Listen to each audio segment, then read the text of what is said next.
In Steampunk Rally, you play as the most famous inventors of all time, racing against one another in vehicles that you build.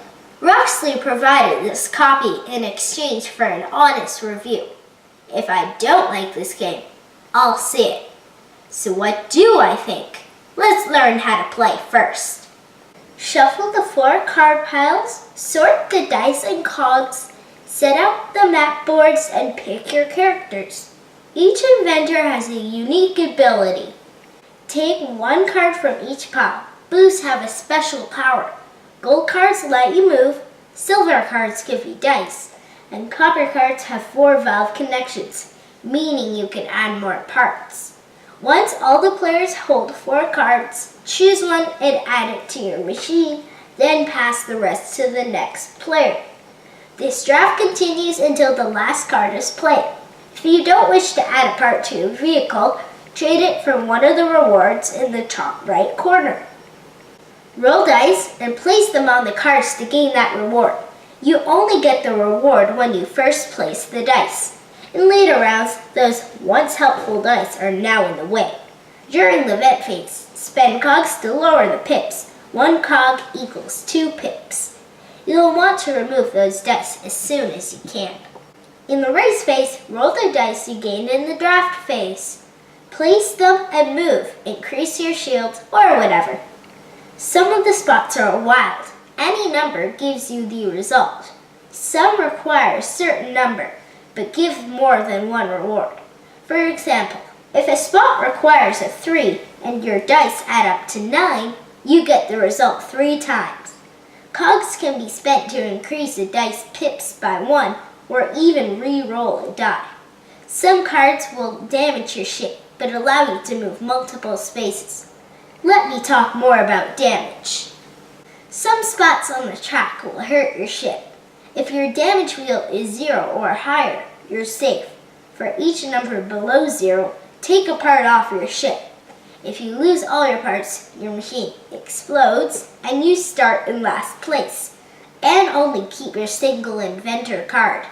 Play until someone crosses the finish line. After that, there's 1 turn left. The invention that has made it the farthest wins. Draft and play cards. Use the dice to move or defend against damage. Use cogs to manipulate the dice and prove that you are the most brilliant inventor. That's Steampunk Rally. You'll need space for a ship in front of you, not to mention the cards and board and tokens, meaning Steampunk Rally is best saved for a dining room table. I'd say that the same number of people that fit around your table can play this. If you keep things bagged and separated, setup and takedown isn't too bad. Add that to the gameplay, and this takes a little over an hour with 3 and 4 people. Up to 8 players can play, so it will take longer with that many people. On the other hand, because a lot of this game is done simultaneously, maybe not too much longer. There's a lot to think about with the card drafting, engine building, and how to use your dice. Planning ahead is the difference between winning and losing. There's very little reading, but there are a lot of symbols and a bit of math. Addition, subtraction, and even simple multiplication and division. I can't see kids under 8 handling this. Maybe 8 to 10, and be ready to help. Our first few plays were rough.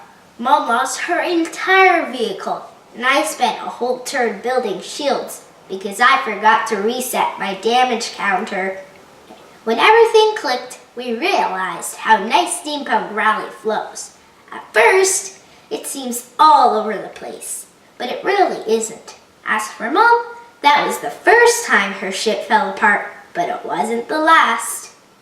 Inventors racing their own machines, changing them as they go, that's such a fun theme. The mechanisms work really well. The card drafting is like the inventors looking at the same parts, figuring out how to use them.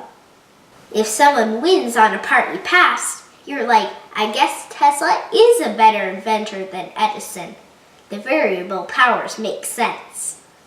Because you'll learn the cards and how to build a good engine, Plus learn how to best use the cogs, dice, and track. You'll get better as you play more. I like solving puzzles, so this is very fun for me. I like learning about people. Roxley added a little story about each inventor in the rulebook. George Carver was a genius. Margaret Knight started inventing when she wasn't much older than me. I'm glad you can use the cogs to add or subtract the pips, making the luck work for you. Sometimes. This reminds me of Castles of Burgundy.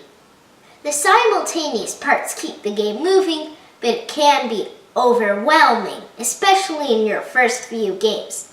The rules do say that you should go in order for your first couple of races. The racing is the worst part, and the easy track got boring after a while.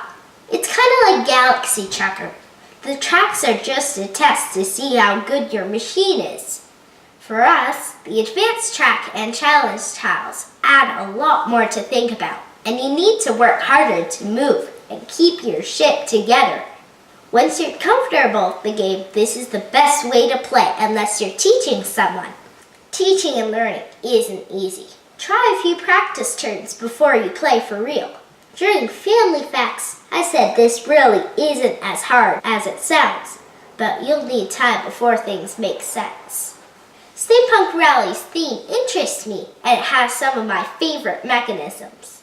Card drafting and placement plus engine building reminds me of Fields of Green. I like the choices and strategy in that game more. That's the best way to describe Steampunk Rally. A lot of it is in other games, and it doesn't do those things better, but it's still good.